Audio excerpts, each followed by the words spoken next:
তোমার বুদ্ধি নেই, মাথা ভর্তি গোবর। স্বামীর মুখে কথাটা শুনতে শুনতে একটা সময় সত্যি মনে হতে শুরু করলো হয়তো আমি আসলেই বুদ্ধি। প্রথমে কথাগুলো শুনে রাগ হতো, তারপর কষ্ট হতো, কিন্তু সবচেয়ে ভয়ঙ্কর ব্যাপার হলো এক সময় নিজের উপরই সন্দেহ হতে শুরু করলো। আমি কি সত্যিই কিছু বুঝি না? আমি কি সত্যি এতটা অযোগ্য? তারপরে একদিন নিজের জীবনটার দিকে তাকিয়ে ভাবলাম, আমি তো এরকম ছিলাম না। আমি পড়াশোনা করেছি, আর পড়াশোনা এত খারাপও ছিলাম না, বরং সবসময় স্বামীর থেকে বেশি সিজিপি নিয়েই পাশ করেছি। তাহলে আজ আমি তার কাছে বুদ্ধিহীন কেন?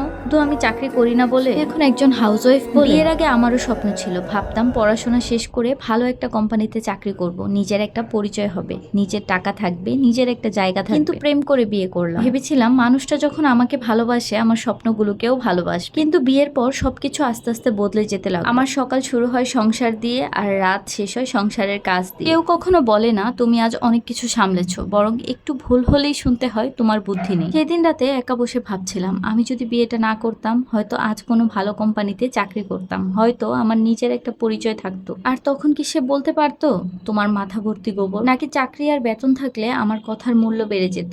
আমি জানি না। তবে সেদিন প্রথমবারের মতো মনে একটা প্রশ্ন এসেছিল, আমি কি সংসার করতে গিয়ে নিজের পরিচয়টাই হারিয়ে ফেলেছি? আর পরদিন সকালে স্বামী আমাকে এমন একটা কথা বলল যেটা শুনে আমি বুঝলাম বিষয়টা শুধু বুদ্ধি নেই, বলার মধ্যে সীমাবদ্ধ নেই। কথাটা কি ছিল সেটা বলবো পরের পর্বে।